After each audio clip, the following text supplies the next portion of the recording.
So this is about like you guys are volunteering to focus on homeless clients, right? So I thought about with housing, like with legal aid, when people come to us, usually they're on the back end of that. They've had housing for a while, and they're about to become homeless, and they want us to keep them from becoming homeless. So thinking about this from our prospective clients that you guys are geared to, some of these folks are trying to get into housing, and unfortunately it's rationed, and there's not a lot of it, and that's one of the reasons why we have such a large homeless population. But I want you folks to understand what's out there, the different programs. There's all different kinds of subsidized and affordable housing, and maybe if you understand what those things are, it'll help you with your clients. So a key thing about subsidized housing, it's usually money coming from the federal government, either from HUD, Housing and Urban Development, or the United States Department of Agriculture, which funds a limited amount of housing in rural programs and is pretty active in New Mexico, not in Albuquerque, of course. A key thing to understand is rent is usually set at 30% of a tenant's monthly adjusted income. And they figure out it's adjusted like when we do our taxes. They take some deductions and things, and they come up with what your net monthly income is. It's usually 30%, and that's your rent. And that's sort of a good thing to think about, is like, what is affordable for people? Your rent should not exceed, or your mortgage or whatever should not exceed 30% of what your monthly income is. Unfortunately, a lot of our clients that aren't in subsidized housing, their rent could be 50, 60, 70, 110%. Of their monthly income. And when they go to court and people start thinking of them as deadbeats, you're thinking, they're spending 100% of their money on rent, and then they fell behind. This isn't a moral issue, at least on their part. They're doing the best they can. They just can't pay. Okay, so there's a whole bunch of different kinds of subsidized housing. The key, a key provision besides the 30% is no termination without cause. With the exception of Section 8, you can't be kicked out of your apartment unless you've done something wrong, or if you're no longer eligible for the program, and a lot of our clients would love to have that problem because you suddenly got money. Okay, so the first program that everybody knows about is public housing. And public housing is where your landlord is a housing authority, a government entity that receives money from HUD to own, operate, manage, collect rents from, make repairs, handle the admission, handle the continuing recertification, which is what they call when they make sure that you're eligible every year, continue to be eligible, and they handle eviction. So the housing authority does everything, and that's the traditional model of subsidized housing. I have a water leak. The housing authorities in Albuquerque are Albuquerque Housing Authority down near the football stadium on University, and Bernalillo County Housing Department on Bridge. And Albuquerque Housing has almost all the public housing in Albuquerque or in Bernalillo County, and then Bernalillo County Housing Department has a very limited amount of specialized public housing. The next kind of subsidized housing is the most prevalent in New Mexico. It's the Housing Choice Voucher Program, and it's what everybody calls Section 8. And what happens is the government, HUD, gives housing authorities, local housing authorities, money to help people with rent. That money comes in the form of a voucher. The housing authority and the tenant and a private landlord get into a three-way relationship. There's contracts governing the relationship, and the landlord, the private landlord, handles the repairs. He can decide who to rent to. He handles any evictions, and the housing authority pays a portion of the rent. It's any amount above the 30% that the tenant's paying. And the housing authority every year makes sure the tenant is still eligible for the program by conducting something called recertification. Okay, bring me your pay stubs. Bring me your Social Security award letter. Bring me information about your children that are living with you. The subsidy follows it. Yeah, go ahead. I just want to ask, if the landlord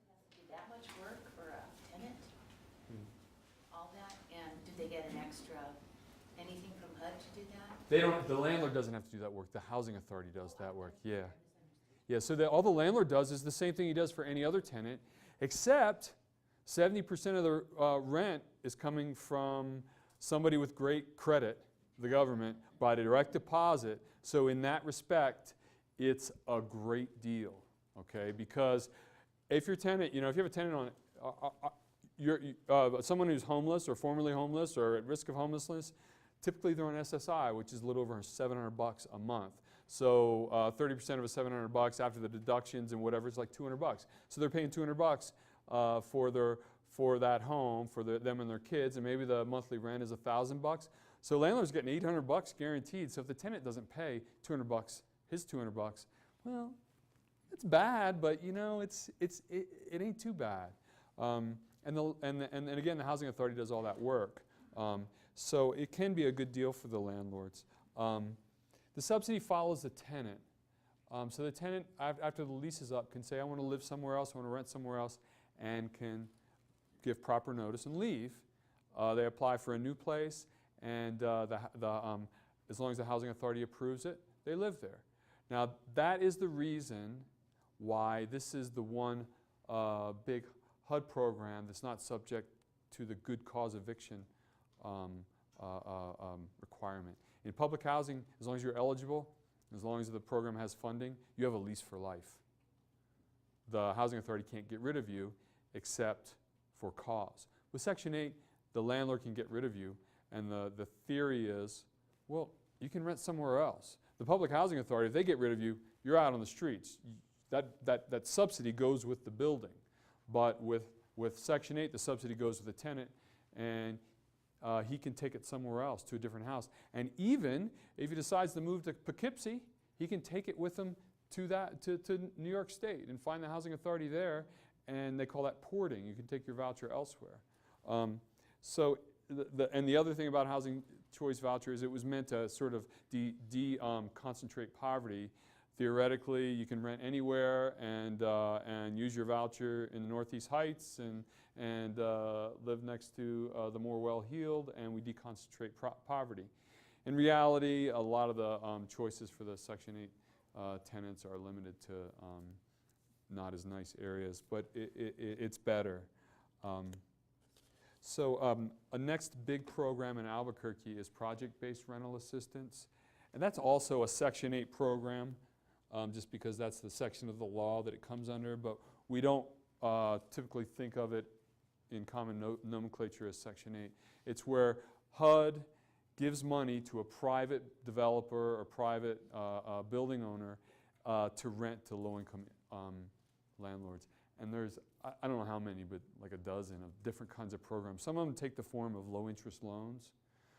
Some of them take the form of direct rent payments to the landlords. Some of them are key to tenants with AIDS, tenants at risk of homelessness, elderly folks, people with disabilities. But basically, it's the same thing. Your rent is 30% of your income. You're living in a building where the subsidy's in the building. You can't take it with you.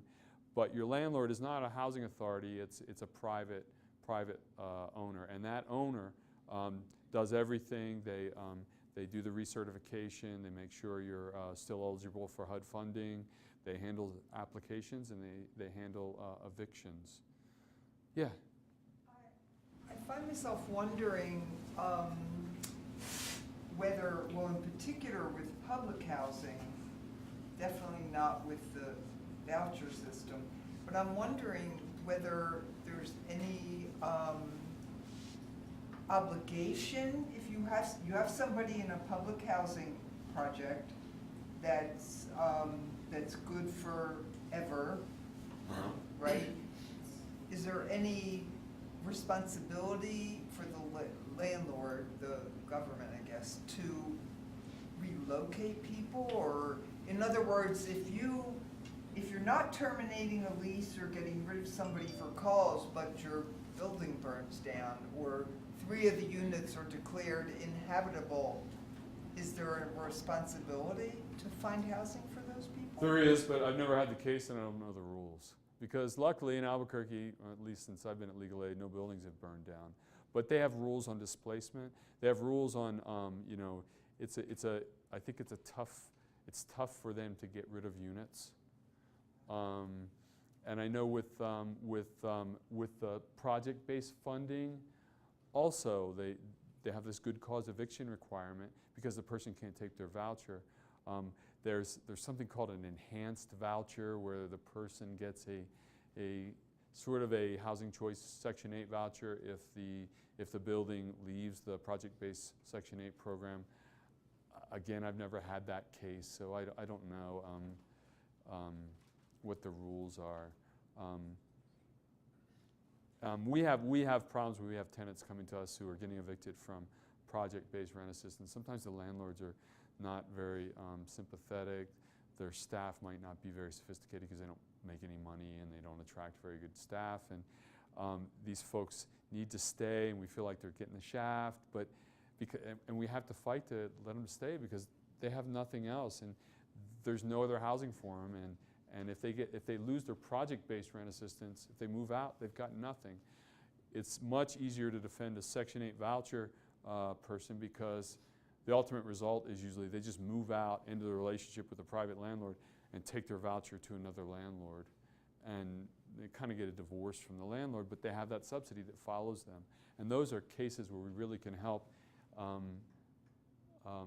Those project-based are tougher. There's another kind of rent assistance, USDA, rural development, not so big in Albuquerque. I don't think there's any here, but very prevalent in other parts of our state. And it works pretty much like project-based rent assistance. You have private owners that get low-interest loans or other kind of money from the USDA to rent to low-income people in rural areas. They have the same 30% rule on the rent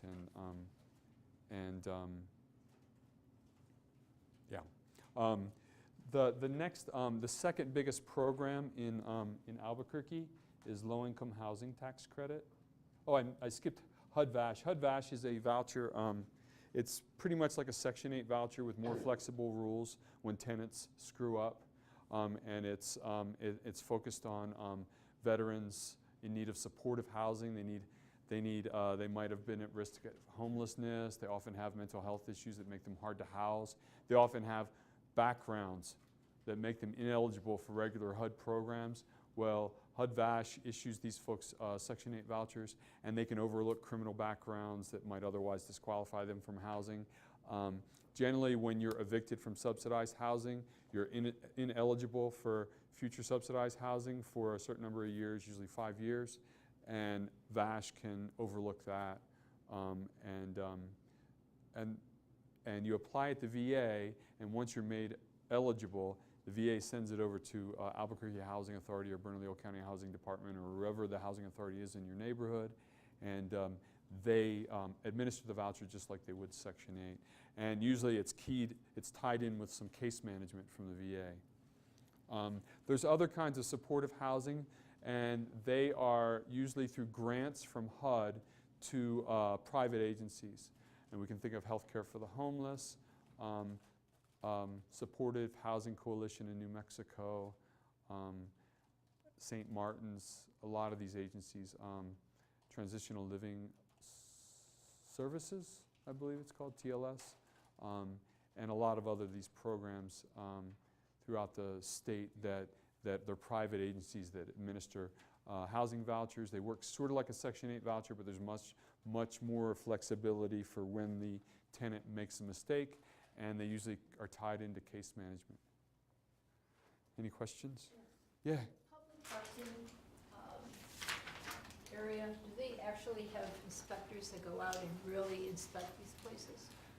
With the public housing, it's owned and managed by the housing authority, generally Albuquerque Housing Authority around here, and they have inspectors, yes. Now that's their own building, and there's a lot of crappy subsidized housing, a lot of just crappy housing in Albuquerque. My gut is Albuquerque housing is some of the better housing, okay? Now for the project-based housing, that's where you get a wide range of stuff. I've had several people that I've dealt with through some of the clinics. One person in particular pulled up his sleeves and showed me bed bug bites, but I quickly backed away from him. I mean, he actually had to go to the hospital, ER. Was that public housing Yeah. or project-based? I think it was public housing. So, And, I mean, it was horrible. And he showed me photographs of what the kitchen area looked like. It was disgusting. I wouldn't even let my dogs live in a place like that. Well, there's a lot of places like that in town that your dogs would not want to live, that you wouldn't want your dogs living in.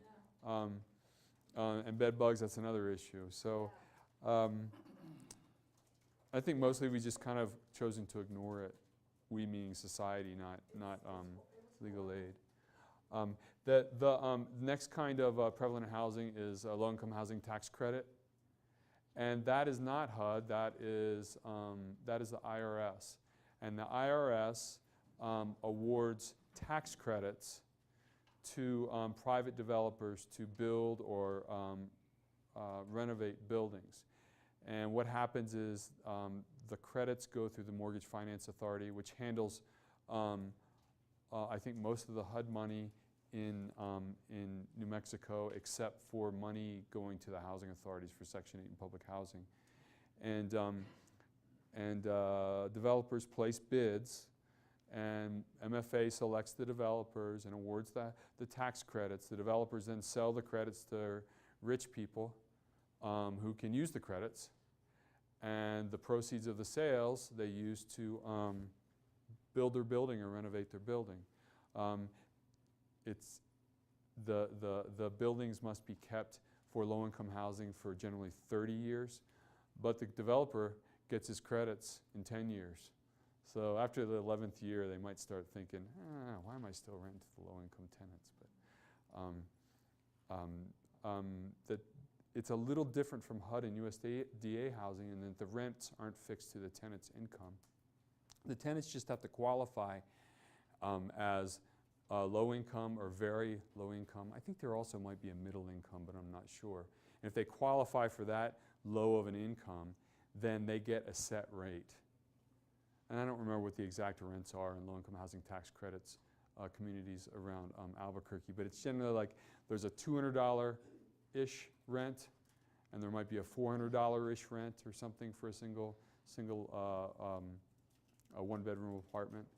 So for someone on SSI, let's say that building only has some available $400 units, and someone from on SSI, which is what, $725 a month, would probably qualify for that, and it'd be much better than living in an $800 a month unit, but still $400 and some dollars a month when your income's $725 is cutting it very close, but it's certainly better than market. There's a lot of these buildings around Albuquerque. A lot of the new multi-family buildings you see going up are low-income housing tax credit. Low-income housing tax credit doesn't have all the tenant rights that HUD subsidized housing does. But it has two key rights, and that is no eviction without good cause. And the second is the landlord can't discriminate against Section 8 voucher holders. So I think that generally means yes, take Section 8. No eviction without good cause means you get a 1-year lease, but on the 13th month, unless you've screwed up, they can't evict you. Now, there's a lot of landlords in Albuquerque that try to evict people anyway. And they say, well, we're not terminating your lease, we're not renewing your lease. And that's different. And I think it's pretty well settled that a non-renewal is a termination. And there's law on, okay, so what is good cause? Can we just say, you were rude to the manager last week? Or do they have to go through the formal eviction procedure under New Mexico law that says you've committed a violation that rises to the level under New Mexico law to get evicted? And there's no clear case law on that. Sorry, I have a question. Do you have a case that says non-renewal is the same as termination? There's a revenue ruling, and I don't have the number, but if it comes up, there's an IRS revenue ruling that says so. Yeah, because I've seen another case in New Mexico. It's called like Carolyn Law. I can't remember who the Carol Rickert? Um, Is it recent? It's fairly recent, but in that case, it was a Section 8 case, and it said something to the extent that, and I'll find the citation and send it to you, but it said that the non-renewal was different than termination, and so that's why I asked. Section 8 is different because you don't have a good cause eviction requirement past the, you can non-renew under Section 8. That's part of the law. For the Yeah. low-income housing, it's different. For the, yes, this is every, just about every subsidized, and they don't call low-income housing tax credit, they don't call it subsidized housing, they call it affordable housing. So every subsidized housing program and every affordable housing program, or most of them that we'll see, except for Section 8, you can't evict without good cause. The reason Section 8 is the exception is because you can take your subsidy with you. And the other, I guess the other thinking is, if landlords think they've got this guy for life, they're never going to let him in. What if he turns out to be a pain in the neck, but not a pain in the neck enough to evict him? So to make it private landlords more willing to accept Section 8, there's not a good cause requirement.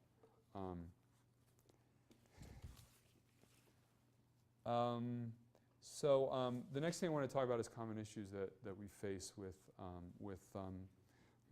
subsidized housing. And the first thing, especially if you have a homeless client who's thinking about applying for subsidized housing, is the applications. So where do you apply for subsidized housing? For Section 8 and for public housing, you apply at the Housing Authority office. Unfortunately, the waiting lists for public housing are generally closed in Albuquerque. They have been for a long time, and they're not adding new people because they've got like a 3, 4, 5-year backlog of people trying to get in.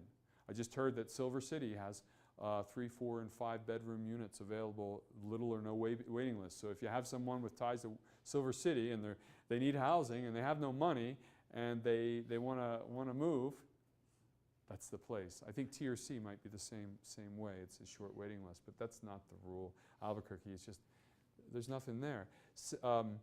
Section 8, Bernalillo County Housing Department has had their Section 8 waiting list closed for some time.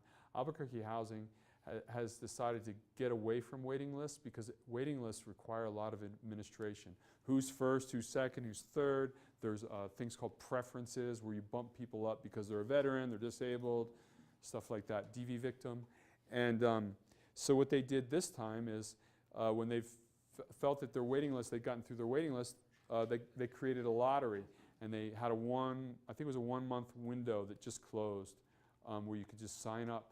And then they pulled names out of the hat, the computer version of a hat, and the first however many they got pulled got Section 8 vouchers, whether they were the first to sign up or the last to sign up. They like that because they don't have to maintain a waiting list after. So some of our clients, for the last month we've been telling our clients, go apply, because Section 8 is I think is, for most people, the best subsidized housing program. For HUD-VASH, you apply at the VA. For most of the other subsidized housing programs, you apply at the building, at the project. And then the supportive housing, you apply at the agency. You can be denied your application can be denied, and typical reasons is they look at the rental history, they look at your credit history, they look at your criminal background, and certain crimes can get you not eligible for subsidized housing. And they're supposed to have, this kind of crime, we have a look-back period of so many years. There's HUD guidance that says you can't look back more than so many years. It has to be reasonable. There's a HUD letter from a few years back that says relying on criminal records for subsidized housing creates a fair housing violation because we know that certain minorities get arrested more and convicted more than others. And so relying on criminal backgrounds disproportionately affects certain protected classes. So they can't do that. And they set up a regime where you had to create a scheme, and if you were going to go against this guidance, you had to have justification. And I'm not really sure how that's panned out, whether agencies, whether private landlords are following that guidance. And that should apply to not just subsidized, but all housing, because all landlords with 4 or more units are subject to the Fair Housing Act that's based on. Another reason you're denied for subsidized housing is debts owed to a public housing authority that are unpaid. If you're denied subsidized housing, you have a right to what's called an informal review, which is sort of an informal meeting with the housing authority for them to tell you why you were denied. We've challenged denials of subsidized housing, and we usually base that on DV. People were evicted from their home, but really it was the result of a domestic violence incident, and VAWA says you can't rely on that kind of information that was a result of a DV incident against the victim.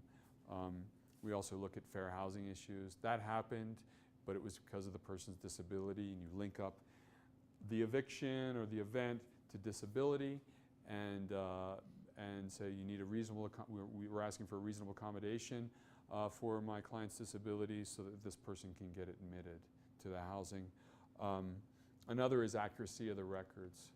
Sometimes the records aren't very accurate, or there'll be a slew of evictions, and you realize that the numbers are all screwed up and they only relate to 2 cases, even though they're printed as 7 cases. In one of the cases, actually your client won, and the other case was as a result of a DV. So you pick them apart, write the letter, and we've been very successful. The housing authorities generally, they don't care. They feel like they're following the rules, and if you can give them the reason that they're not following the rules or they can bend the rules, at least Albuquerque Housing, in my experience, has been willing to let my people in. And then with these supportive housing vouchers and HUD-VASH, they have a lot more flexibility to ignore bad stuff in the past, because the idea of these kind of supportive housing vouchers is getting people housed. They call it a housing first model. You don't make them get clean and get a job and get case management and then we'll give you housing, because without housing they'll never get any of that stuff. So they call it housing first. Let's get them in housing, and then let's work on the case management and recovery. With some of our clients, they've been able, we've talked about long waiting lists. They've been able to advance to the head of the class on the waiting list because of preferences. And the big preference is for DV victims. Albuquerque Housing will give you emergency public housing if you've been displaced because of domestic violence. It's a little bit stringent to qualify. There has to be a case opened by the DA against the abuser, and you have to be a cooperating witness. The DA's Victim Advocate Office gives you a letter referring you for this housing to AHA, and as long as you qualify for the public housing, and you might not because you have a criminal history, as long as you qualify, they give you the housing. Another big issue that comes up with housing is the tenant's duty to report income changes and household composition changes. And probably Kate's office and my office, that's just comes up all the time. I'm getting terminated from my housing because they said I didn't report income. I got a job, and they say I didn't tell them I got the job. And remember, rent is fixed to income. It should go up if you get a job, and if you lose the job, it should go down. Well, sometimes our tenants are accused of not reporting the job, and sometimes that's what happens. Sometimes they do it because they don't want their rent to go up. Sometimes they do it because a lot of our tenants are just a mess. They're just a mess. They have mental health issues. They got 3 kids. They got a deadbeat dad. They got an abuser, whatever, and reporting the income just didn't happen, and it wasn't any deviousness. Sometimes they reported it. They called, voicemail, voicemail, voicemail, voicemail. They forgot about it, and the housing authority finds out about it a year and a half later, and they're saying, how come you didn't tell us? And that's a big issue, and we deal with that a lot. And we've been really successful. Sometimes you can show that they reported it.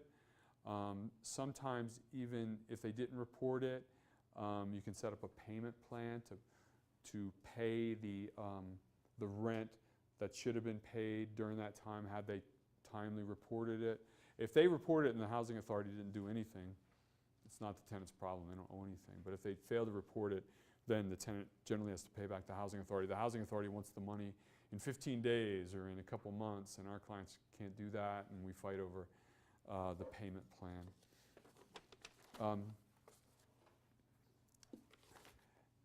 And then the next issue that comes up with us, the big one, is evictions and subsidy terminations. For Section 8, you can be evicted by your landlord, or you can have the housing authority tell you they're going to take away your vouchers. So there's two kinds of ways you can lose out. With all the other kind of housing, the public housing and the project-based, the eviction and the tenancy are, the subsidy and the tenancy are administered by the same person, so it's usually just an eviction how that comes up. And the evictions are governed by state law. There's a state law called the Uniform Owner-Resident Relations Act, and it's our state's landlord-tenant law. It's generally interpreted by the judges as being extremely landlord-friendly. I don't know that they have to do it that way, but they do, or most of them do. The nice thing about subsidized housing is federal law that applies to subsidized housing is not quite as landlord-friendly, and the case law says that when you have two laws competing as to what to do in that situation, the federal regs or our state landlord-tenant law, you get the protection of the better statute. The good thing about our state statute, a good thing, is no self-help eviction. The landlord cannot evict a tenant, a residential tenant, without going through the court process. He can't go change the locks. He can't turn off the electricity. He can't have his goon cousin come and threaten you. You have to go through the court.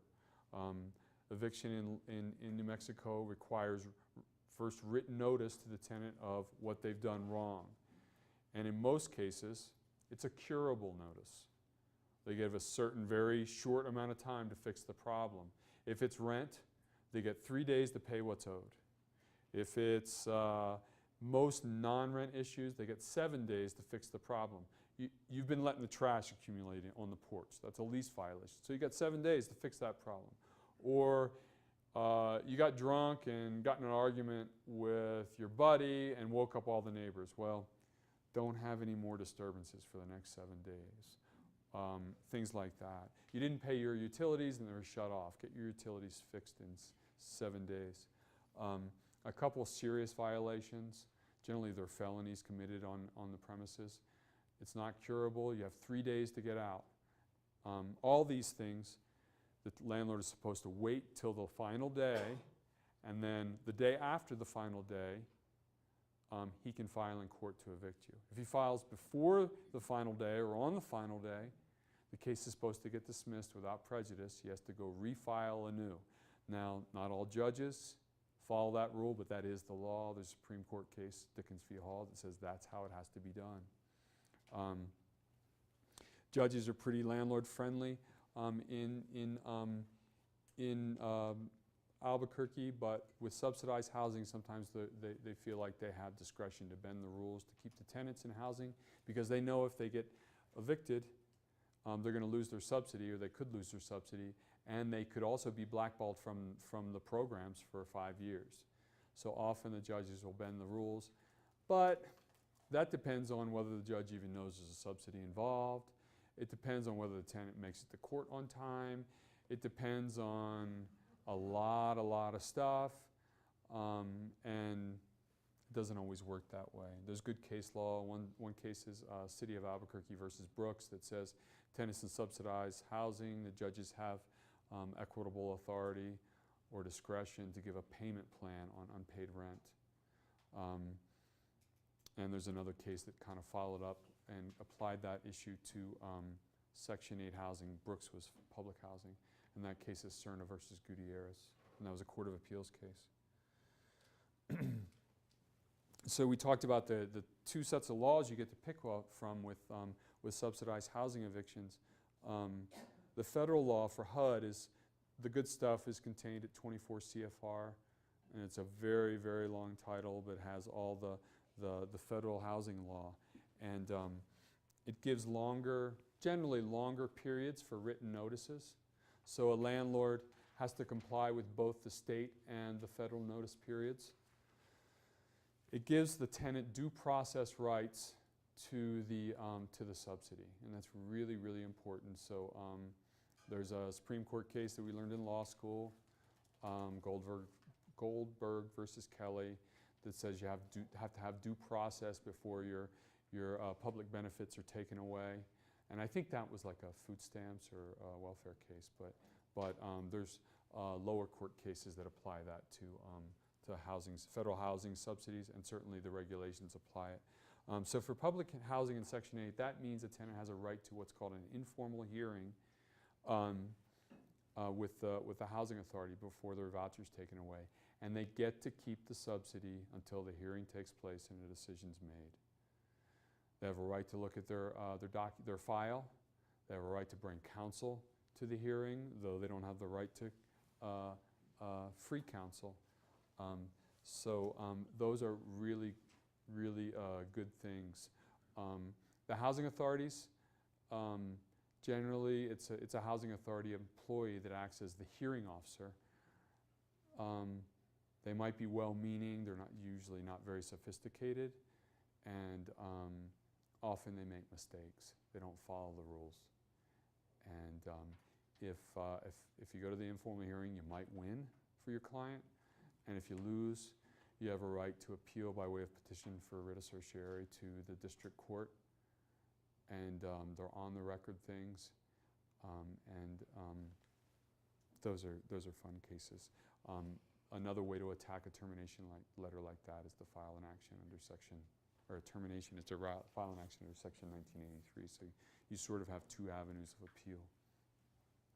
For project-based housing and USDA housing, they don't have such a formal due process. You generally have just a right to meet with the manager. The manager really doesn't have to do anything, just has to meet with you to discuss the termination. And I don't know what the period is in USDA, but it's 10 days for HUD housing. So you have 10 days to meet with the manager. For those 10 days, they can't file to evict you. And if they refuse to meet with you, theoretically, they can never evict you, although I don't know that courts follow that rule in Albuquerque. For supportive housing, which a lot of our homeless and formerly homeless clients are in, the individual agency will have a very informal grievance procedure. It might be a meeting with the case manager, followed by a meeting with the executive director of the organization. I recently had one of those. A mentally ill man had a voucher from Supportive Housing Coalition. He was sympathetic, but he had some issues and was being evicted by his landlord. They terminated him for these issues with the landlord, and at the same time the landlord filed an action to evict him. So we negotiated with the landlord to have him voluntarily moved out and to basically release all their claims on the eviction. So it wasn't an eviction. He was moving out by a set date. So he didn't have that black mark on his record that could affect his housing in the future. And then the letter from the housing authority, or I'm sorry, the agency, just said, we're evicting you for lease violations. It didn't say exactly what he did. And there's case law that says that violates subsidized tenants' due process rights not to have a specific notice about, on January 10th, you did X, Y, and Z. And the housing authority, or the agency was, they're there to help homeless folks anyway, or people at risk for homelessness because of mental health. And they agreed to reinstate his voucher. And he found a new home, and he's not on the streets. as far as eviction, what are the things that lead to eviction, or what are the things that lead to subsidy termination? We talked about failure to, or I talked about failure to report income or changes of household composition, very common. Unauthorized occupants, that's really common. It usually comes up that girlfriend, and it's usually a girlfriend. The guy is the one that causes trouble because guys are assholes. And the girlfriend and the kids have a voucher. They're in subsidized housing. They're good tenants. But she's got one bad area. She doesn't choose her boyfriends well. Boyfriend gets arrested. He doesn't have subsidized housing. He's not on the lease. And he's got a criminal background that won't qualify him for subsidized housing. And he just kind of couch surfs. So when he gets arrested, whose address does he give to the cops? He gives girlfriend's address. And then he gets some kind of pretrial diversion or probation or whatever, and they require him to have a fixed address. So whose address does he give? Girlfriend's. And somehow the housing authority finds out, and they say, you've got an unauthorized occupant. And there's a good case out of whatever the circuit is in Florida, 11th? I don't know. Basco versus Machin that says that those statements by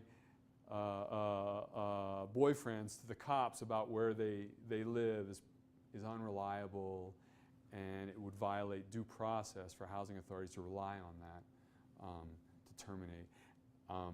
So that's a really common issue for me, for my clients. Unauthorized pets are another issue.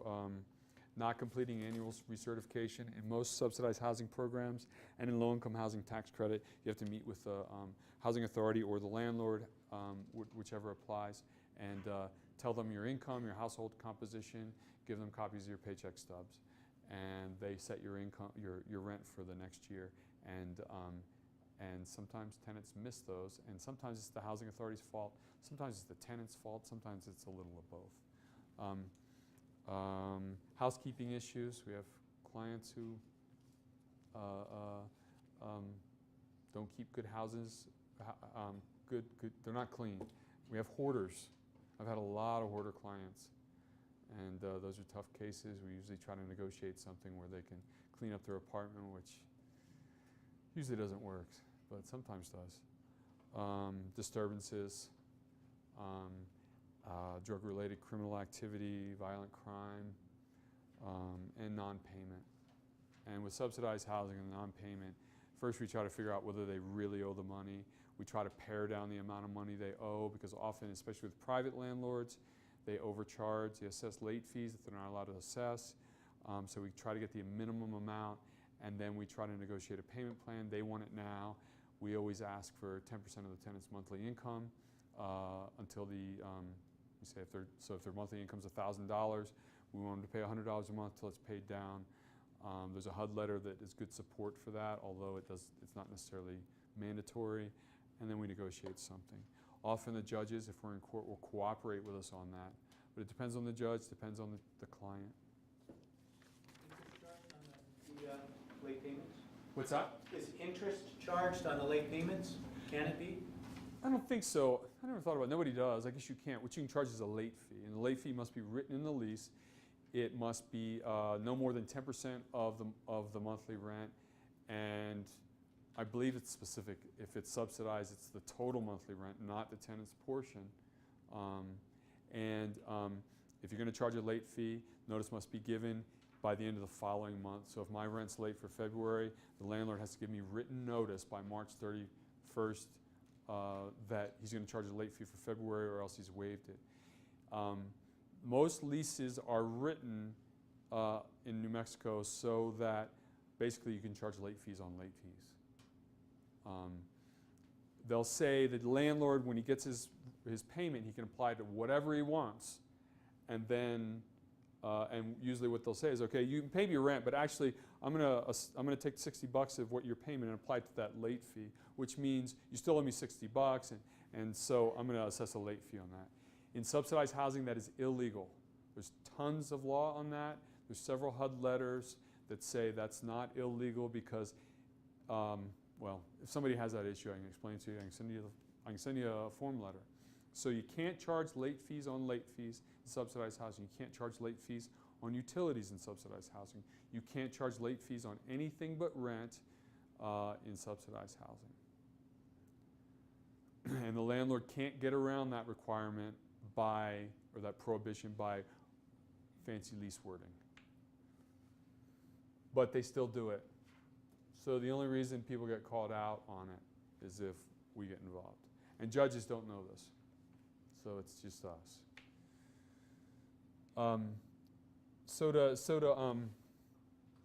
Got 10 minutes. Okay,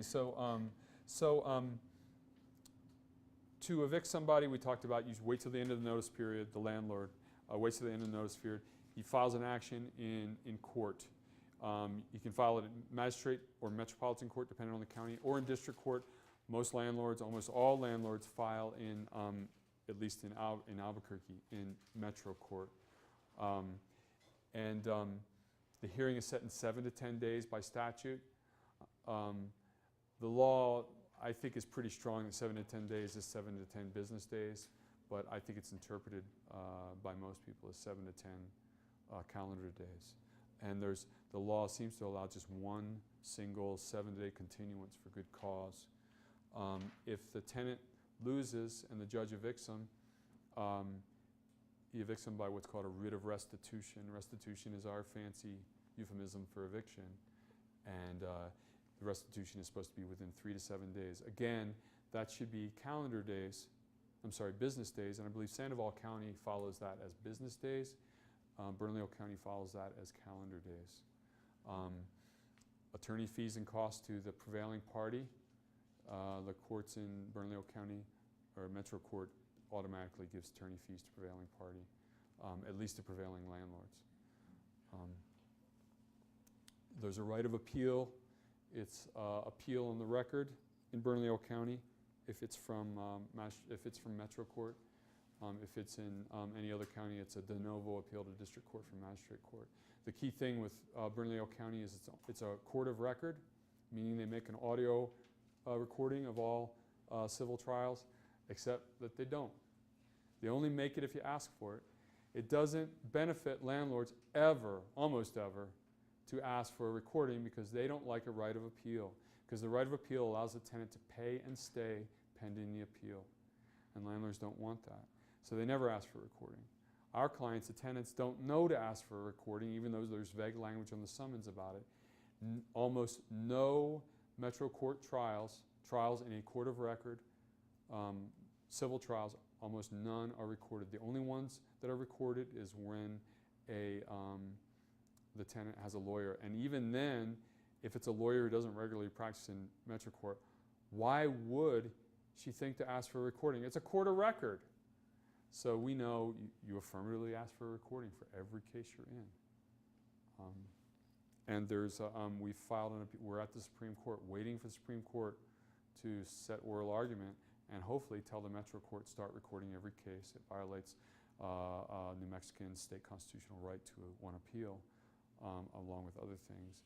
We've also gotten the civil rules changed to require all Metro Court, we've gotten a change approved to require all those hearings to be recorded, but the Supreme Court has not adopted the rules, so still they're not recorded. Tenant defenses, you can look at notices, you can look at burden of proof. There's often hearsay issues, especially when they're talking about conduct. The landlords don't bring the witnesses to court, and you can win on proof issues. Premature filing, did they properly classify the violation? And we always look to reasonable accommodation. Perhaps they did something, but perhaps it's related to disability, and by requesting a reasonable accommodation, which you can do at any time up to eviction, even in open court, perhaps it requires the landlord and maybe the court to step back and evaluate whether this person should be given another chance.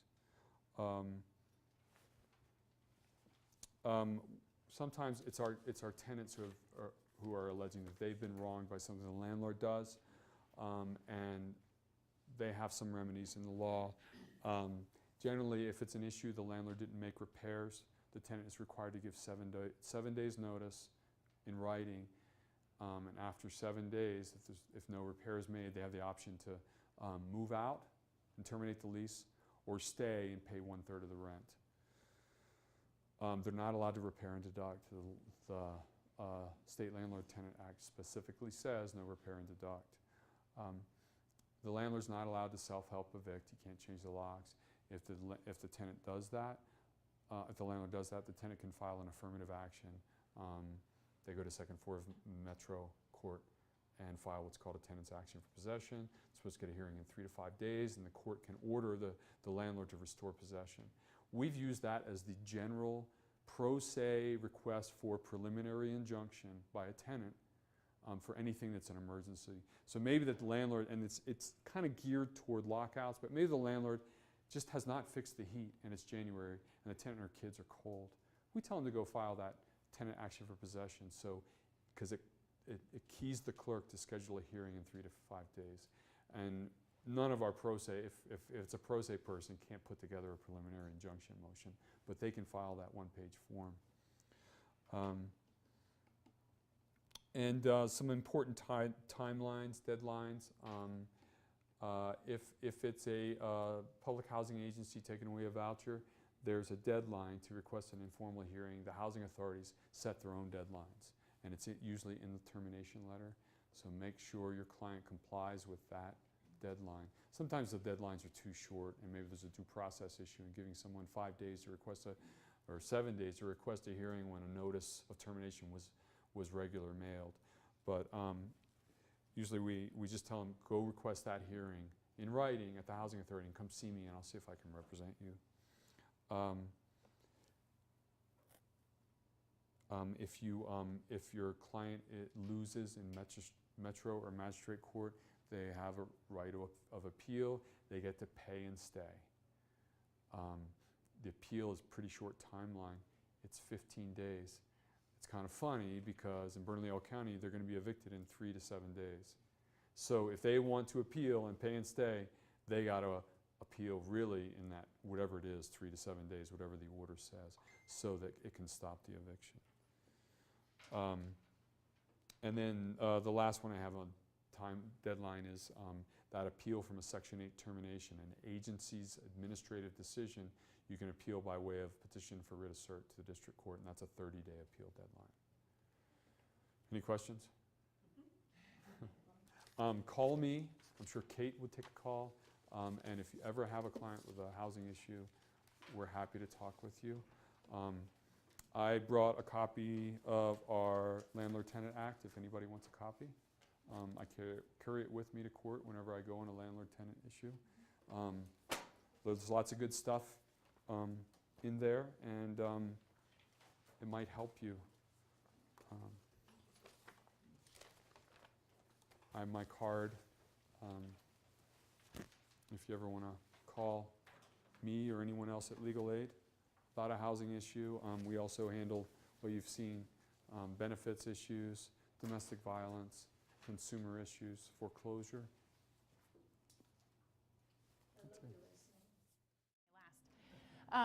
Anyway, I'm Sovereign Hager, work at the New Mexico Center on Law and Poverty on public benefits issues. So we're just going to talk today about different state-administered public benefit programs and, try to give a focus on, sort of the needs and special protections for people who are experiencing homelessness. A little bit about Center on Law and Poverty. We're a nonprofit advocacy organization, mostly lawyers, and we have 4 teams that work on different issues. So the team that I work on works to increase access and improve the administration of public benefit programs in New Mexico. So the big piece of our work is representing the class of applicants for food and medical assistance in some federal litigation around the administration of food stamps in New Mexico and Medicaid. We have a team that works on labor issues. They recently settled a big lawsuit with the state around enforcement of minimum wage. We have a team that's working on access to education and funding of education. We have a team that works on predatory lending issues. And we have a team that works on access to health care. And so a big piece of what we do, so we do litigation, we do administrative advocacy, we work at the legislature, and then a big piece of what we do is community education around these issues. So some things I'll go over, just the high level of these programs. A lot of you may know a lot about them already. Talk about rights and responsibilities, how to help families maximize benefits, and strategies to overcome barriers and common legal violations. It's a lot of those. And so this is a good sized group. If you have questions or whatever, let's just answer them. So when we're talking about state administered benefits, we have 2 food assistance programs in New Mexico. Food stamps, the WIC program is another program. It's meant to supplement SNAP when there's a family with a child under the age of 5 or a woman in the 3rd trimester of her pregnancy. And it's really the focus is improving nutrition so that you have healthy birth weights of babies. A program that's not up here that also exists in New Mexico around food is food distribution on Native American reservations. And it's an alternative to SNAP if you live in a reservation. The reasoning behind it is that folks don't actually have access to grocery stores in a lot of these reservations, and so they have an option to pick a food box if they want. We have cash assistance programs in New Mexico. Big one is temporary assistance for needy families. That's for low-income families with kids. And then we have general assistance, which is cash assistance for disabled adults who don't have kids. Medicaid, right, is our biggest public benefit program. Child care assistance is also a really important program that helps families pay for child care while they work or go to school. And then energy assistance, which helps families once a year with heating or cooling costs. So SNAP, I think most people know this, stands for Supplemental Nutrition Assistance Program. Food stamps gives folks money to buy food, comes on a card, and you can buy unprepared food at the grocery store. Just to put it in terms, since there's a proposal out there right now to slash SNAP by over 30%. It lifts 4.9 million people in the United States out of poverty, including over 2 million kids. Kids receive SNAP. We know they do better in school, have better health outcomes, earn more money over time. The proposal out there right now is to cut this program by 30% and reduce benefits. It's pretty scary stuff. The requirements for who can get SNAP benefits. So there are income requirements, and then there's just general, eligibility requirements. Your income before deductions has to be below 165% of the poverty level, and I have some resources here for everyone to take, which has eligibility levels and some rules on everything. It's a good reference. So your income before deductions has to be below 165, and then after they apply deductions, like, if you earn income, they count. If your income is from a job, less of it is counted. There's a deduction for housing, phone. After deductions, your income has to be below 100% FPL, and from there they determine your benefit. One of the proposals on the table is to reduce 165 to 130, which makes it harder for folks to enroll. But these are the rules. You have to be in an eligible immigration status. You don't have to be a US citizen. You actually are eligible in many different statuses. And you have to be a resident of the state of New Mexico. But being a resident is not anything that requires documentation. You just have to live here and say you intend to stay here. There are rules on SNAP, and this is one way to see if people could get a higher SNAP benefit if you were trying to help them. There are rules around some people have to be on the same case, but some household compositions would allow you to have 2 SNAP cases in the same household. And sometimes that means more SNAP benefits. So it's something to think about. The rule is generally anyone who buys and prepares food together has to be on the same case.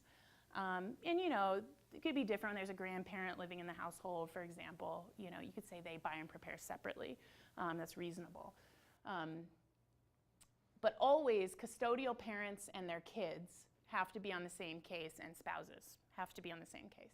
Otherwise, there's room to kind of think about what the arrangement should be to maximize benefits. Are there special provisions for children that have special food needs, for like allergy needs?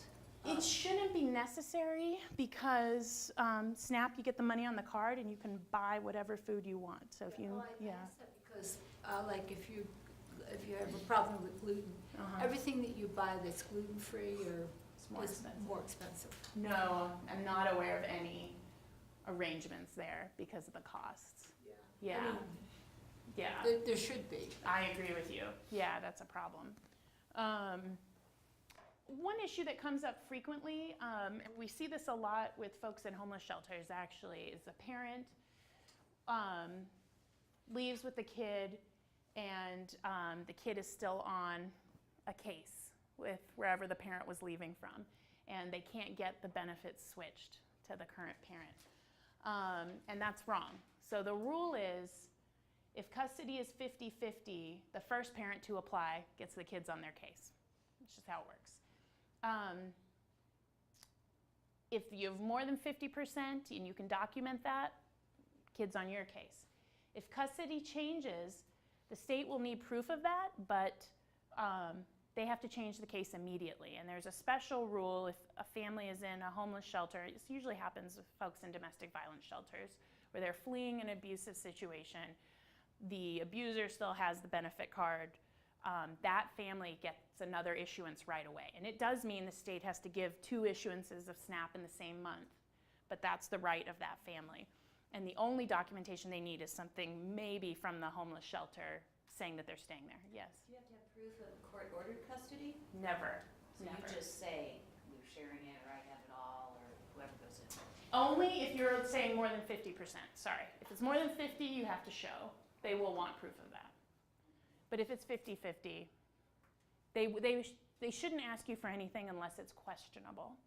Yeah, they have reason to, disbelieve you or something. Yeah.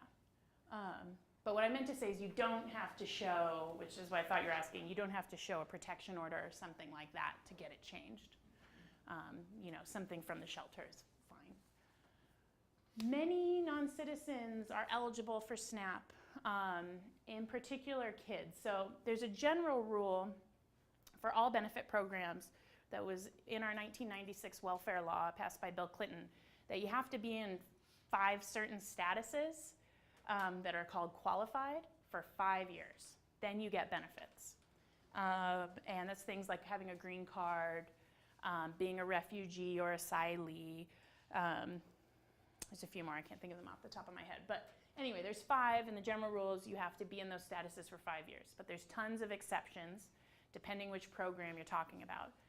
The big exception for SNAP is kids. Kids do not have to wait 5 years. They're eligible right away if they're in one of those statuses. That's important to know. Undocumented or ineligible adults have to be able to apply for eligible children. And they need to be able to do it safely, and that means that they don't have to give and should not be asked for any information about their immigration status or their social security number, the adult.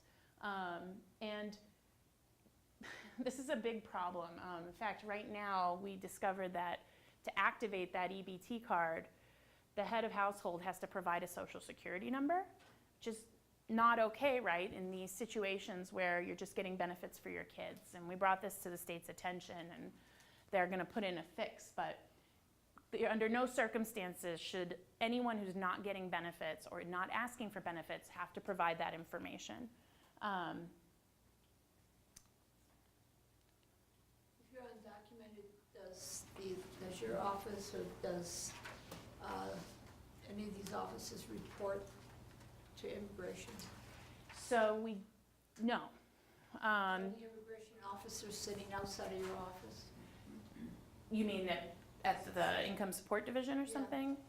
No, we're not aware of something like that. I mean, I think people have reasonable fears around this, especially with some of the rhetoric that's coming out of the Trump administration and some plans to make it harder for people who've received public benefits to get permanent residency in the United States. Well, But- the immigration officers have been outside of courtrooms I've heard about that. Yeah, and churches. I right. I'm not aware of them showing up at Income Support Division offices. That's not to say it's happened, I haven't heard that.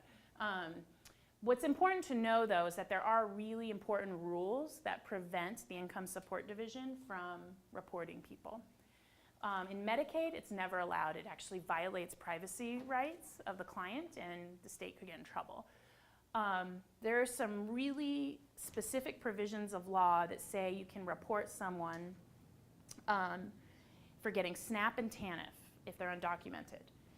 But the criteria for reporting are very restrictive, and they never happen.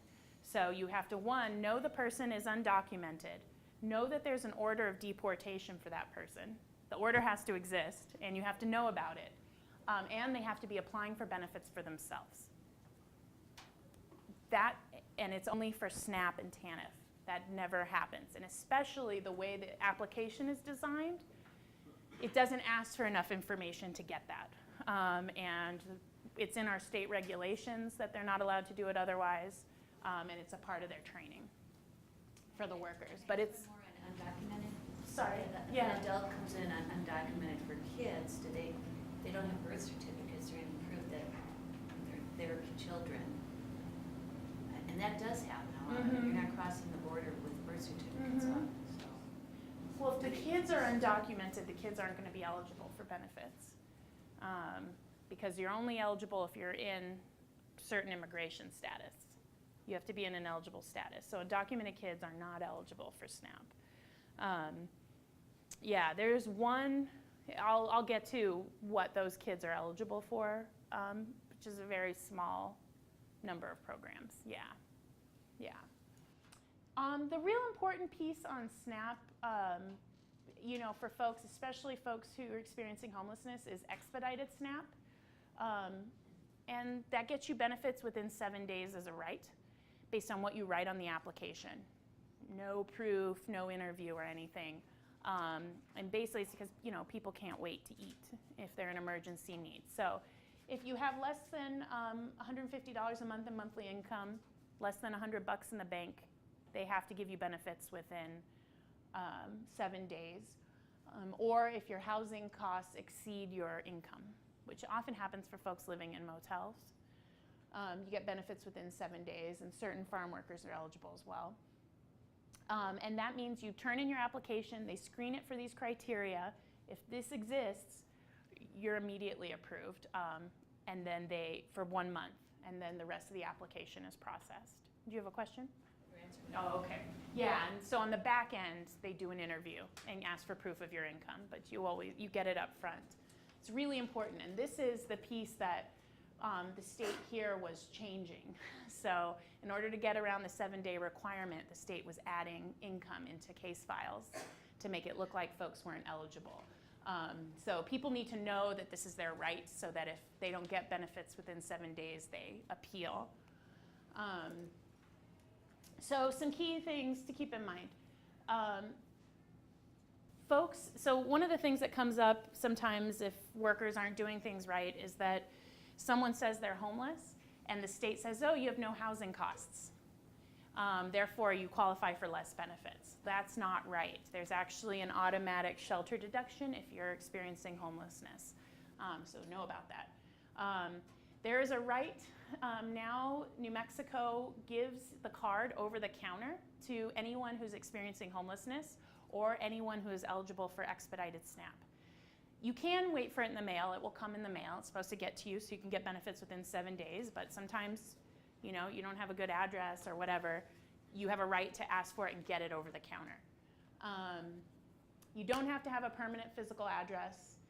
And when you do have to turn in documents, there's always alternative ways to prove something like identity, income.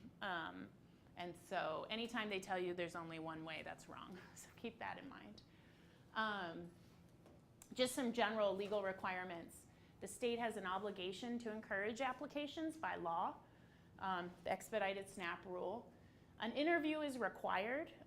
In New Mexico, it has to be scheduled to happen within 10 days of you applying.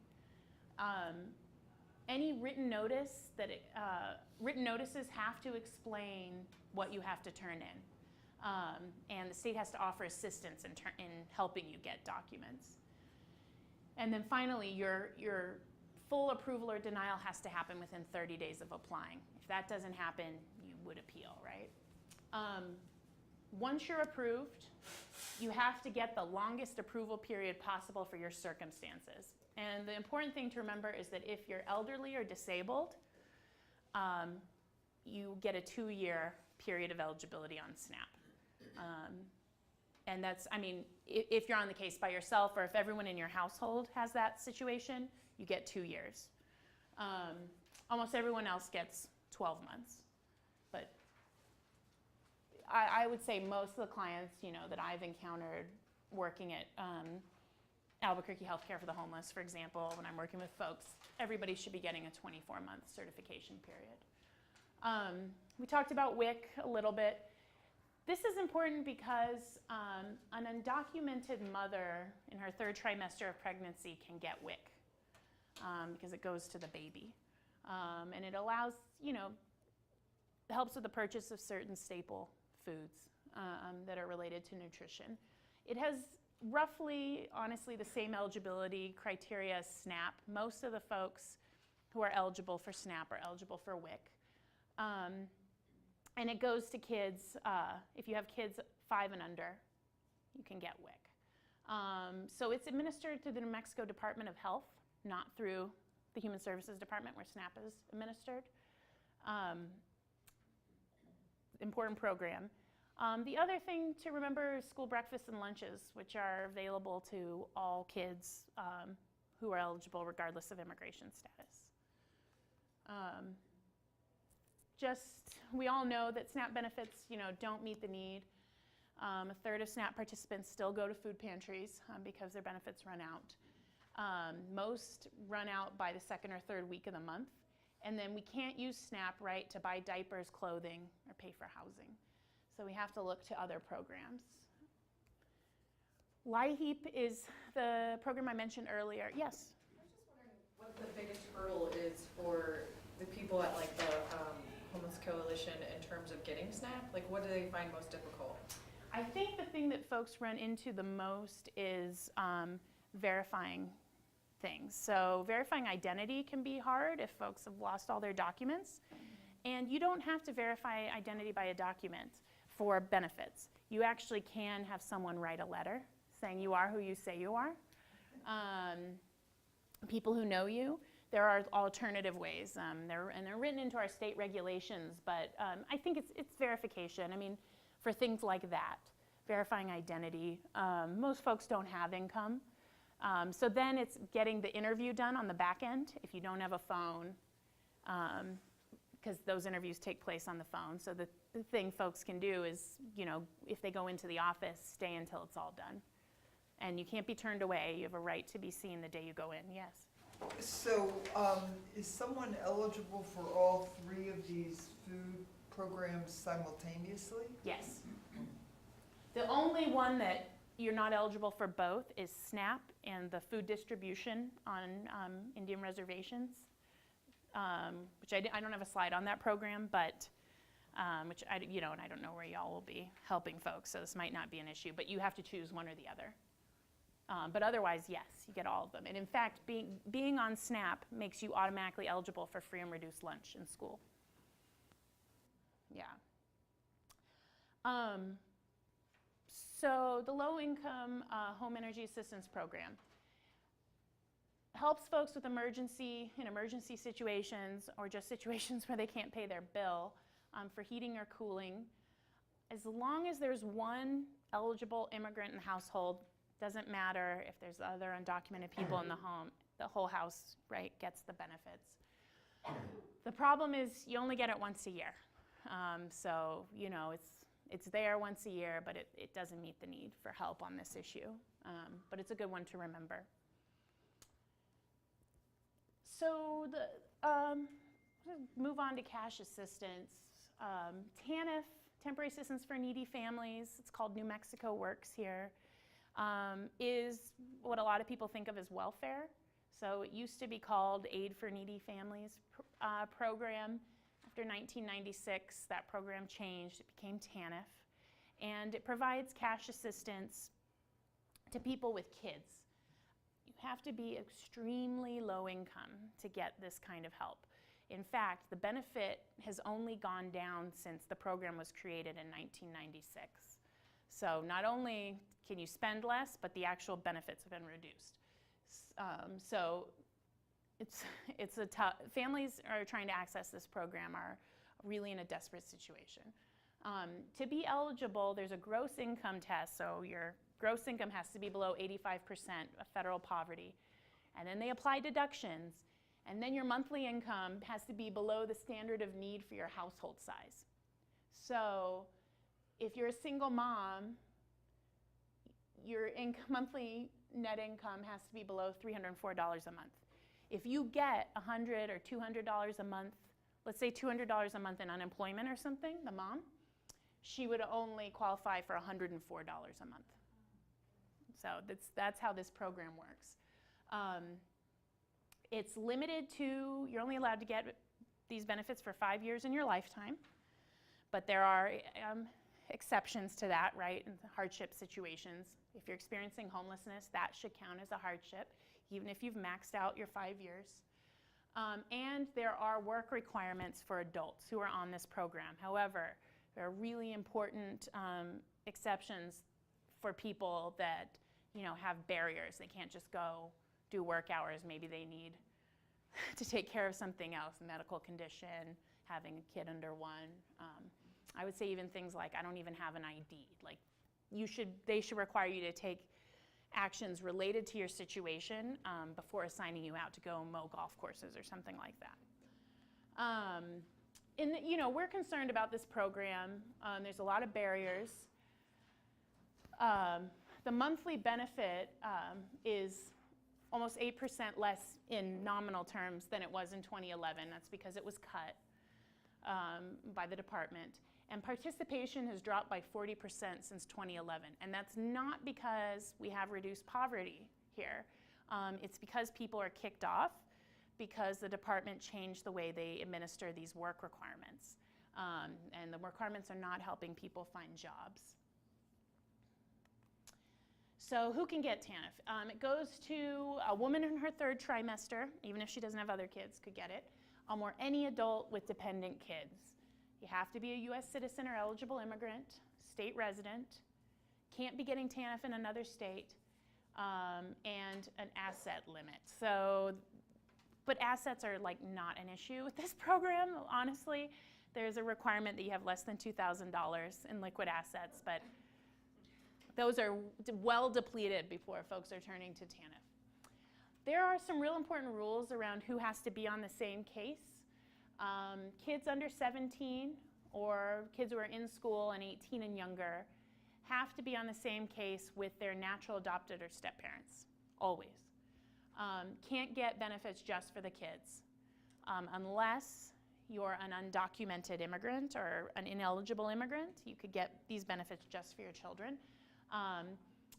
Other caregivers and legal guardians could get benefits just for the kids, or they could be on the case themselves. That's optional. This is really important. In New Mexico, this is the rule. People who get SSI, which is disability benefits for people who are low income, anyone who gets SSI in the household is excluded from the case, and that's good because that income would immediately make the family ineligible for TANF. So, something to keep in mind. Many non-citizens are eligible for TANF. There's no waiting period in New Mexico. You don't have to wait 5 years at all. But there is an issue with this thing called public charge. So anytime someone adjusts to become a permanent resident and get that green card, the state, the feds do a test it's called, to see if you're going to be relying on public benefits or public assistance. It's called the public charge test. And only certain benefits are currently counted in the public charge test, and only certain people are subject to it. So refugees and asylees, for example, are not subject to this test anyway, but cash benefits are considered generally in a public charge test. So if folks do not have a green card, we always recommend they talk to an immigration attorney before they get TANF. The other time when this could come up is if you have a green card and you leave the country for 6 months or more. They do the public charge test again, so folks need some good information around this. If it's a question, we always recommend talk to an immigration attorney. And parents who aren't eligible because of their immigration status can get the benefits for their kids. But remember, anytime you do that, your benefit is reduced because it's only for a household size containing your kids, right? Not you. When it's just the kids on the case, it's called child-only TANF. And so that's happening in mixed status families. It's happening when children are living with unrelated adults. There is a requirement that even if you're not getting getting benefits as an adult on the case, you still have to enforce child support against the parents. And that's sometimes very complicated and difficult for people. And we've seen a big shift because the state is administering these work requirements that people can't comply with. Almost half of our caseload now is child only. And it's really because these two-parent, one-parent families can't comply with the requirements of this program. So this change that happened that kicked everybody off, we used to have a rule that said people in these situations, like being over 60, being in your 3rd trimester, single parent with a kid under 1, being disabled, meant that you didn't have to do work requirements. That changed, and now there's a rule that says you can get something called limited work participation. And what it's supposed to be is a right to do really tailored activities to your situation and do less of them, so you have less requirements. In practice, that's not happening. And so I think, if folks are, what we see is people come in and they're being kicked off the program for not complying. The first thing we do is see if they have one of these situations and look at what they've been assigned to do. And usually, honestly, every single case that's come through our door, we've been able to reverse. Because, they don't administer this that way. What kind of work is this work required?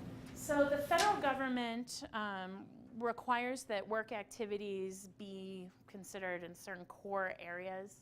So it's usually like directly doing labor at a business or a nonprofit, like work hours. So mowing golf courses, working in a shop. Sometimes they add, some classes, but they're like classes on how to write a resume or something like that that they do at the office.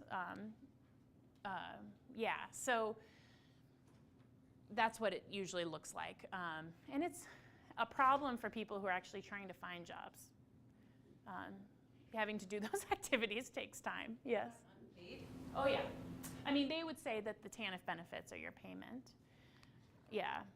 And actually, the work hours they assign, what they do is they take into account so there are limits on how many hours, but they take into account your family's TANF and food stamps and divide it by the minimum wage, and you get the number of hours based on that. By the federal minimum wage? It's supposed to be whichever is higher, so it's the state. So this requirement, though, that if there's an absent parent, either it's a single parent on the case or an related adult raising the kid, if there's an absent parent, you're required to enforce child support against the absent parent. But there are really important exemptions from this, and this is actually a really big barrier for folks wanting to get on this program because, especially in domestic violence situations, enforcing child support makes people more unsafe. It's scary. And you don't have to do it if there's an issue of domestic violence. Or if the child is a result of incest or rape. There's this catch-all that's enforcing child support would not be in the best interest of the child. And you could be creative there. I'm trying to think of one that's come up. I know we've had some where we tried to use this, and I can't think of the circumstance right off the top of my head, but the biggie is domestic violence, and you do not have to show a protection order or a police report. Letter from shelter is good. There's a federal requirement that the state does not, tell people about that is worth raising. If someone is in a domestic violence shelter and is in a counseling program there, no work requirements for 6-month blocks of a time. All they need is a counselor there to write a letter saying they were experiencing domestic violence, they're here in the shelter, and that, there's a program here. And so that's important to bring up. Anyone who's getting TANF is entitled to support services. That includes childcare assistance, transportation, so bus passes and gas cards once a month. And they can get help with work-related expenses. So if someone gets a job, and they need help with a uniform or something like that, TANF can help pay for that. These support services have to be listed on the participation agreement that the state creates for the person. So I mentioned this 5-year limit. There are lots of reasons why people could be exempt. The state does not have a good screening for this. This is an issue we've been raising with them. If I go in to apply and I've already hit my 5 years, they deny me instead of checking to see if I have a hardship.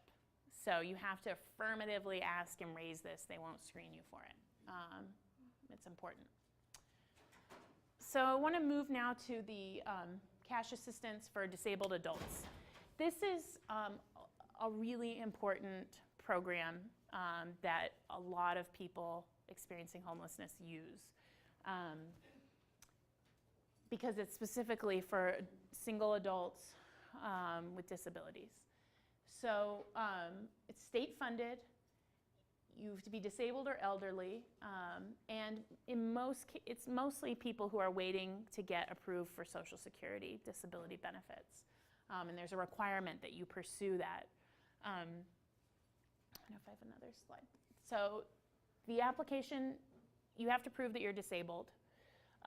This used to be a bigger problem before we had the Medicaid expansion. Folks just didn't have access to a doctor or a way to prove that they're disabled. But now there's medical records because of Medicaid or places like Healthcare for the Homeless.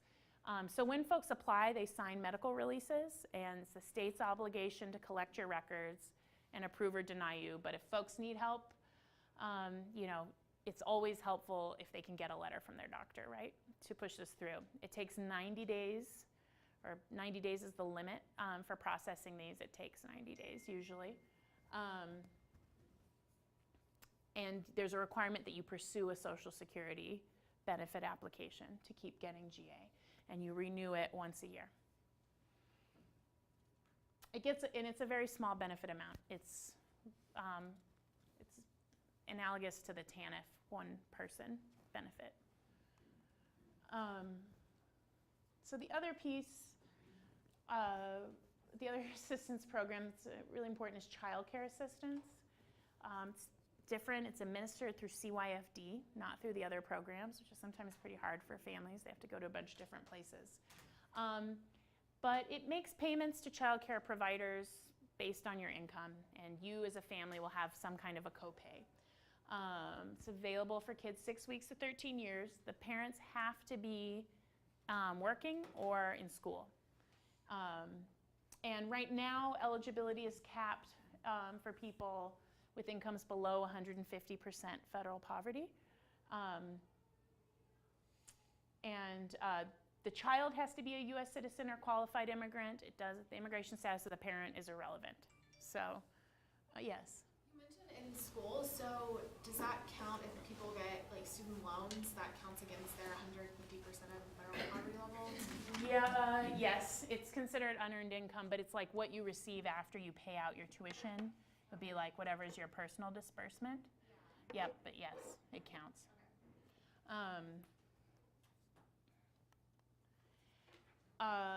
So families can choose the type of care they want. The state pays the provider directly. Clients pay or the families pay a copay to the provider. And this is really important. Kids have to get benefits for 12 months at a time.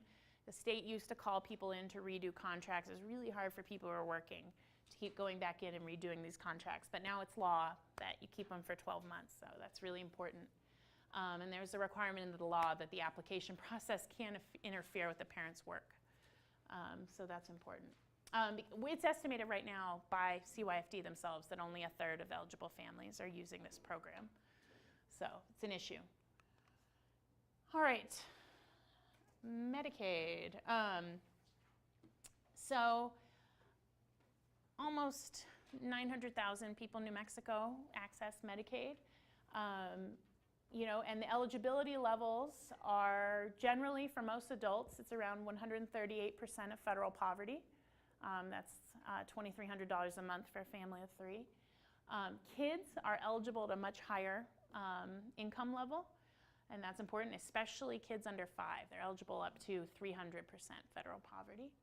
And then pregnant women, folks with disabilities, seniors are eligible up to 250% of federal poverty. So there's a Medicaid option for most people, that are low income, so long as they're, in an eligible immigration status. Medicaid application process is supposed to be so easy. You only need a signature and address to turn it in. There's no interview for most of the programs. And we have something in New Mexico called presumptive eligibility, where you can apply through a clinic or a hospital, and workers there are trained to collect your information and grant you eligibility on the spot. And then they send your application, and it's almost like expedited SNAP. Then they send your application materials in for you, and it gets fully processed after that. Is there a list of those places that do that? Technically you're supposed to be able to go on the Be Well New Mexico, and it's the same navigators that do, or healthcare guides that do the exchange enrollment can do this. But any hospital absolutely has these folks, but it's better to just kind of know who in your community, like clinics. We could probably give you some ideas if you have questions about who's near you. But it's huge. This is an important distinction. Actually, the presumptive eligibility process, everybody is entitled to it, but the state only permits people in hospitals to do it for everyone. Outside of a hospital and clinics, they can only do it for kids and pregnant women. So something to keep in mind. All right, Medicaid, what do you have to turn in? It's not supposed to be a lot of paperwork. The ACA sort of made this clear. And the requirement is that they go to electronic sources of verification first. This is in the law too for SNAP and other programs, but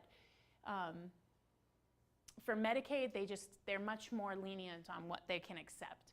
So, the vast majority of folks can fill out the application and won't have to turn anything else in because everything can be verified electronically.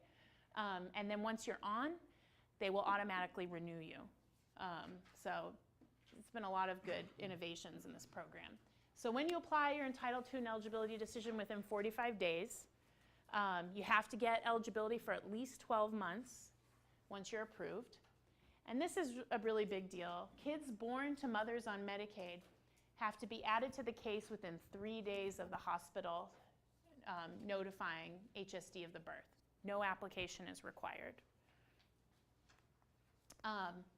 Once you're on, you only have to renew once every 12 months.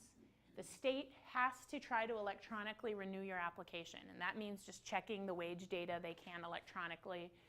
So long as everything shows you're below the eligibility threshold, they automatically renew you for another 12 months. You don't have to do anything.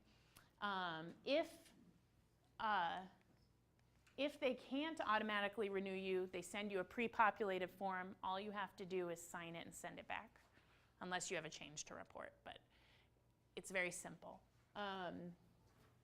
So we are always interested to talk to people who are being kicked off of Medicaid for not renewing, because it doesn't make sense to us if they're eligible. So a really important Medicaid program for folks who are undocumented, and anyone else who's not in an eligible status. So a larger share of immigrants are eligible for Medicaid than they are for SNAP or TANF, but there's still a lot of folks who aren't eligible. And so an important program for those folks is EMSA, Emergency Medical Services for Aliens. Basically, if you're not eligible for Medicaid only because of your immigration status, you can get help through Medicaid to pay for an emergency. So it includes labor and delivery, including C-sections. After the emergency happens, the hospital gives you a form. You have to ask for it. Good hospitals know, hey, you should get EMSA. Here's a form. You take some documentation from the hospital to the Income Support Division and apply there for the program. And they, check to see if you had a qualifying emergency and should approve you. It's a real important program. So something that is available for, full coverage for kids that are undocumented is this children's medical services.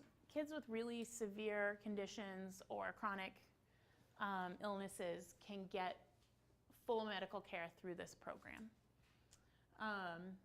There's also the New Mexico Medical Insurance Pool, which offers insurance plans for people with chronic health conditions. It's really expensive. You can get on there even if you're undocumented.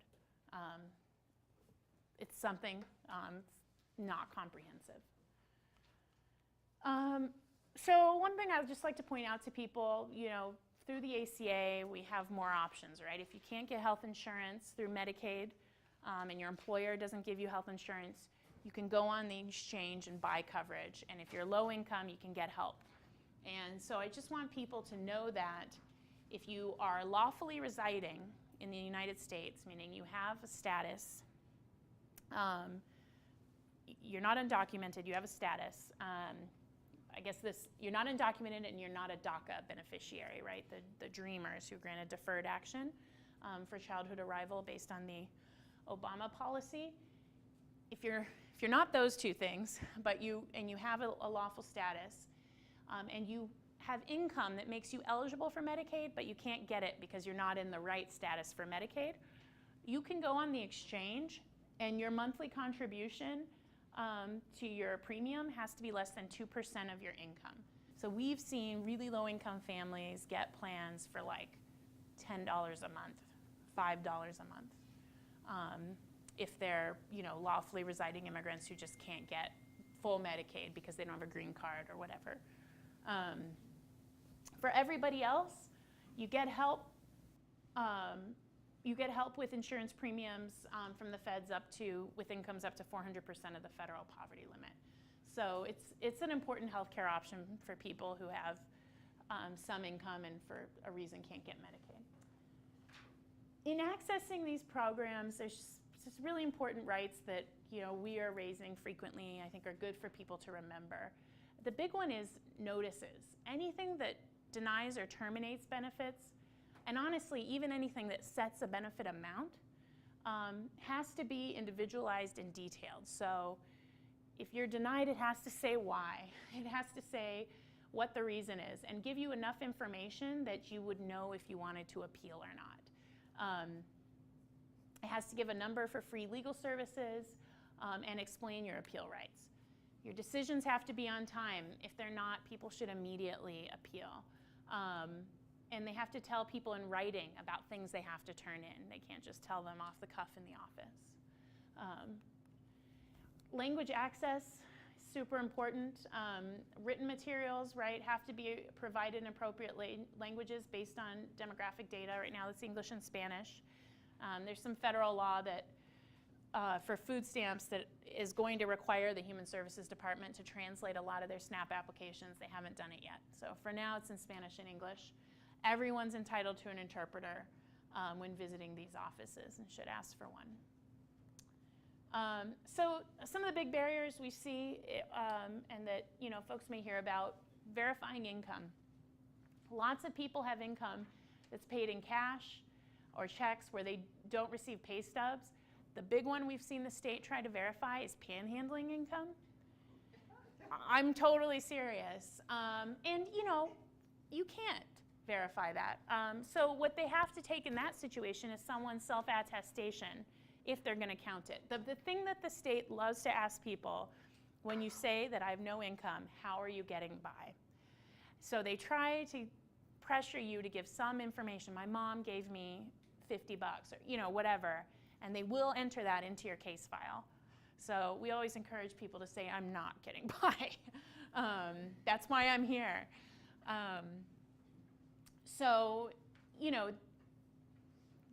And in any type of income, there's no one way to prove things.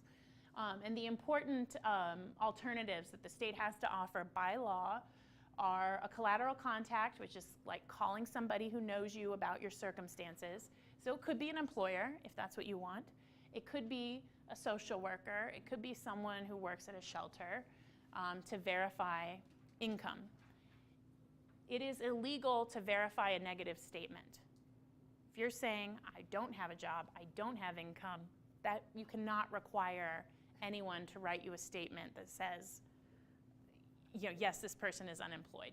It's illegal to force someone to verify a negative statement. If you can't identify a collateral contact, the panhandling is a good example. You can do a sworn statement. I am so-and-so, and this is how much money I make. Discrimination at the offices includes rude treatment, not providing language services. The big discrimination issue we encounter is our workers asking for Social Security numbers and immigration status information from immigrants who aren't seeking benefits for themselves or seeking them for other household members. That's actually discrimination, because asking those questions chills participation among eligible children and families, and it does so on the basis of national origin. So it prevents non-citizen families from getting benefits they're eligible for. So asking those questions is illegal. You can always file a complaint with the state agency, with the feds. This is old, I said in light of upcoming election. In light of the last election, we are telling people now not to file discrimination complaints with the federal civil rights enforcement agencies, and to look at filing them now under our State Human Rights Act. You can file them federally, it's just, you wouldn't expect much to happen from that. So access for people with disabilities, obviously this applies to common sense modifications to any requirement that exists. Not having to do something in person, changing any work requirements, getting help with paperwork. Simply requesting the modification triggers a burden on the state to investigate and figure out what you're entitled to based on your situation. If they're not going to give you what you asked for, they have to uncover proof that you're not entitled to it. So it's important to ask for what you want. Folks should always request a hearing if they don't agree with anything. All it does is make the state prove what they did is right. There's important time frames for asking for a hearing. If you want to keep benefits going at their current level, you have to request it within 13 days of the decision. So it's important to remember. And this is one reason we tell everybody, just ask for a hearing. Even if you're not sure if it's right or wrong, just ask for a hearing. Because you have a right to get this thing, an agency review conference. And it's just where you meet with the supervisor and you have a real informal conversation about what happened. And usually they either prove to you what they did is correct, or you learn the full story and get more information than what they did is wrong. And usually they will agree that they did something wrong. You don't have to have the fair hearing over the phone. So it's a good way to resolve things. Our final slide is just persevere. Folks should always get a receipt when they turn something in. The state is required to give you a receipt. Then you can document what happened. Ask for a hearing. Don't take no for an answer. If you notice problems that you think are weird, we encourage people to call us. We track this stuff. And that's it. Y'all have questions? Any other questions? Yes? I'm curious about, it sounds like there's rights, client rights all over the place. with these agencies. And what I'm curious about is, just generally, how often does the government comply with all of these protections? Or how often do you have to call them on it? And do they have staff to really do all these things they have to do? Or is this more theoretical than practical? Supposed to be practical, and I think there's a lot of states that don't have huge problems administering these programs, actually. And in fact, it costs the state more money to put up barriers than to give out the benefits by requiring less from people. So, you know, there are issues with our state underfunding some of these programs and admin of these programs. But honestly, the federal benefits themselves and the administrative help in funding that comes from the feds more than makes up for any required cost by the state. So, you know, sometimes it's just like an ideological thing of sort of explaining the facts around this can help. But yeah, I mean, the state is doing better than they were. They're giving benefits more timely. It's not perfect, but things are getting better. They expanded their call center so you can actually get a hold of a human. You know, and the federal court is putting a bunch of oversight on them. So there's a third party that monitors them and, you know, and is requiring improvements. So I think we're getting there. But one of the things the expert said is bigger problems have been solved in less time in other states.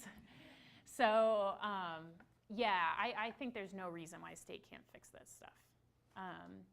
You know, the oversight is really only happening in SNAP and Medicaid, and that's where we're seeing improvements. Like cash assistance, for example, is really lagged behind, something our office is looking at, and hopefully with a change in administration, we'll see some more just investment in these programs. You know, that's been a challenge, for sure, yeah. Anything else? Yes. So on page 6, you say you can get, homeless people can get EBT cards immediately over the counter. Where? At the Income Support Division office. So normally, you know, when you enroll or apply for SNAP, they mail you a card in the mail. But if you are homeless, sometimes that doesn't work based on what your address is. You can't get your mail, who knows, whatever reason. If you are homeless or there's actually a bunch of criteria that can make you eligible. But if you're eligible for Expedite alone, you can walk in and say, I need a card today. And they can activate it, hand it to you, you're good to go. And if you're denied, we want to hear about that because we just got them to do that, so let us know. Yeah, what else? It's Friday. Is WIC on a card too? Yes, yes. It used to be coupon-based, but it has a separate card. Okay. Thanks, you guys. Thank you.